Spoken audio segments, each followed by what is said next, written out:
आज की ये कहानी है चार दोस्तों की जो कि एक जंगल में खो गए और उनके साथ ऐसी ऐसी घटनाएं हुई कि जिन्हें सुनकर आपके रोंगटे खड़े हो जाएंगे। तो आइए सुनते हैं आज इन चार दोस्तों की ये कहानी।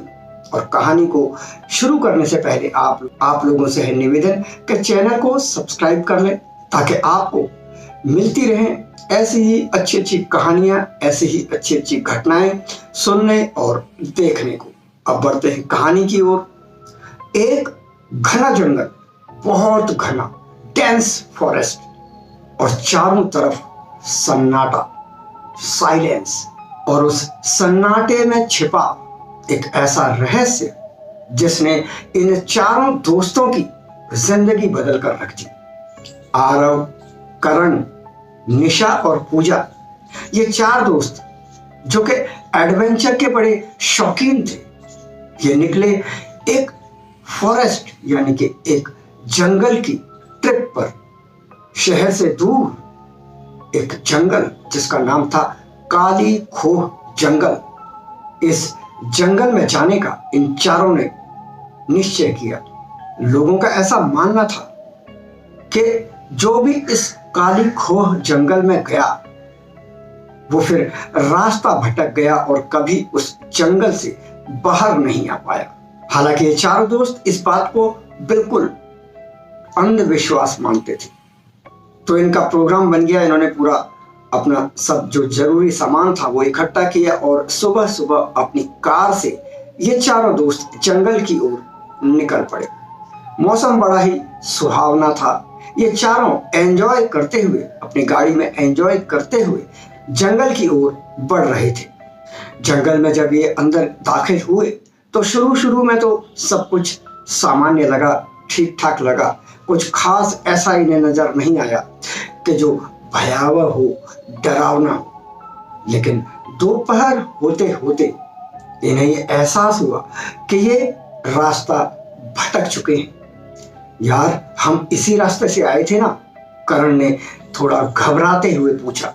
तो निशा बोली, मुझे तो याद नहीं कि हम किस रास्ते से आए थे और किधर को जा रहे हैं। चारों ने अपने मोबाइल चेक किए तो देखा कि किसी के भी मोबाइल में नेटवर्क नहीं आ रहा था और ये इनके लिए एक बहुत बड़ी चिंता का कारण था ही था।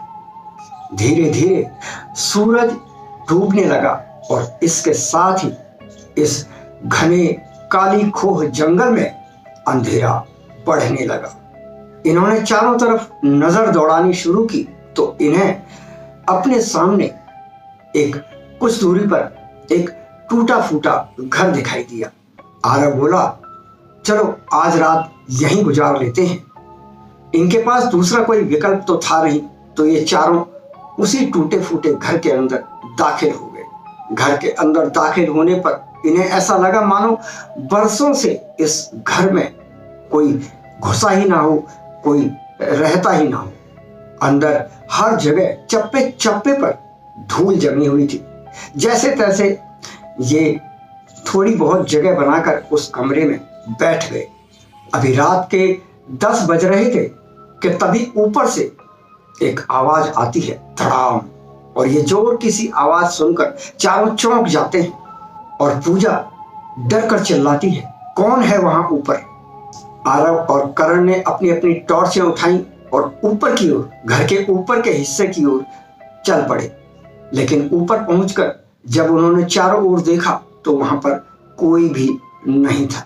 हाँ, ऊपर के कमरे में बीच बीच में छोटे छोटे जैसे बच्चों के पैरों के निशान होते हैं वो दिख रहे थे, जो कि फर्श पर धूल जमी होने के कारण नजर आ रहे थे।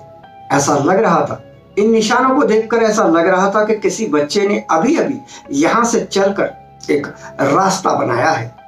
इसके बारे में सोचकर ही करण की रीढ़ में सिहरन दौड़ गई। अब आरव और करण नीचे वापस आ गए, लेकिन इन्होंने निशा और पूजा को कुछ नहीं बताया ताकि वो दोनों डर न जाएं। धीरे धीरे रात और गहराती गई और बज गए रात के 12। अचानक निशा की नजर जो घर था उसकी खिड़की पर पड़ी तो उसे लगा कि खिड़की के बाहर कोई खड़ा है। उसने धीरे से अपनी टॉर्च उठाई और टॉर्च जलाकर खिड़की की तरफ उसकी रोशनी की तो सामने का दृश्य देखकर निशा की चीख निकल गई। खिड़की के बाहर एक औरत खड़ी थी जिसके काले लंबे बाल हवा में लहरा रहे थे। वो काफी डरावनी लग रही थी। निशा की चीख सुनकर बाकी सारे दोस्त भी उठ गए, लेकिन जब उन्होंने खिड़की की ओर देखा और बाहर जाकर भी देखा तो वहां पर कोई भी मौजूद नहीं था। अब चारों बहुत ज्यादा डर चुके थे, लेकिन एक दूसरे को ढाढ़स बना रहे थे, एक दूसरे को हिम्मत देने की कोशिश कर रहे थे कि तभी हवा का एक ठंडा झोंका इस कमरे के अंदर आता है और साथ ही एक बच्चे के रोने की आवाज इन चारों को सुनाई देती है। मम्मी मुझे बचा लो माँ। ये आवाज पूरे घर में रह रह कर गूंज रही थी और इस आवाज को सुनकर इन चारों के होश उड़े जा रहे थे। चारों बुरी तरह से डर चुके थे। तभी ऊपर वाले कमरे से किसी के दौड़ने की आवाज आई। ऐसा लग रहा था जैसे ऊपर के कमरे यानी ऊपरी मंजिल, घर का जो ऊपरी मंजिल थी, उस पर कोई तेज तेज दौड़ रहा हो। ये चारों धीरे धीरे ऊपर की ओर गए। सबसे आगे आरव था। ऊपर पहुंचते ही जैसे ही इनके टॉर्च की रोशनी सामने की दीवार पर पड़ी तो वहां पर जो लिखा था उसे देखकर इनके पैरों तले जमीन खिसक गई।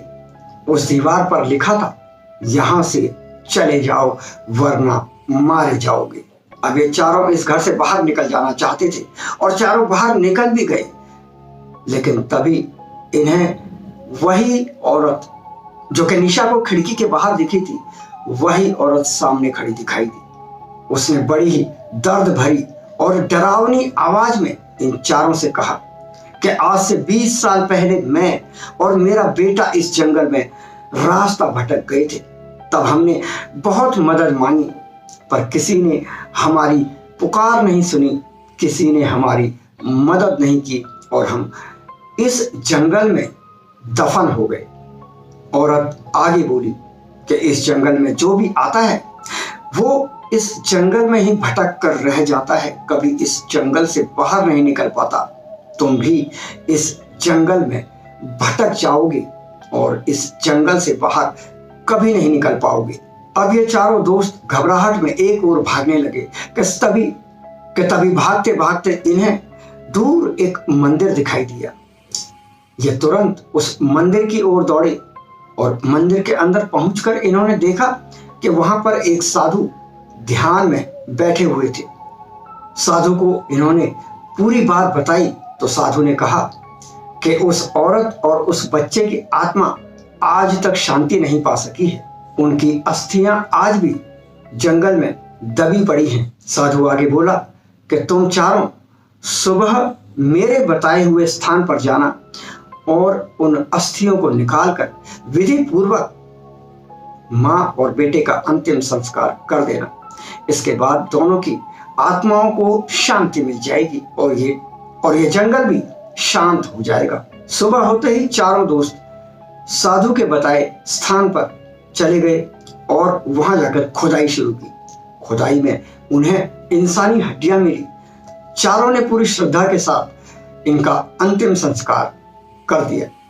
जैसे ही चिता जली, अस्थियां जली, वैसे ही पूरे जंगल में एक चीख गूंजी जिसने पूरे जंगल के वातावरण को दहला दिया था। लेकिन उसके बाद सब कुछ शांत हो गया। जंगल भी जैसे अब शांत हो चुका था। इसके बाद साधु ने इन चारों को वो रास्ता बताया जिससे कि ये जंगल के बाहर जा सकते थे। साधु के बताए रास्ते पर आगे बढ़ने पर करीब 2 से 2.5 घंटे बाद ये जंगल से बाहर मेन रोड पर आ चुके थे और मेन रोड पर आने के बाद ही पास के एक गांव में इन्होंने थोड़ी देर विश्राम किया और राहत की सांस ली। अब चारों आपस में ये डिसाइड कर चुके थे कि आज के बाद ये कभी ऐसी किसी जगह पर नहीं जाएंगे जहां पर जान का खतरा हो।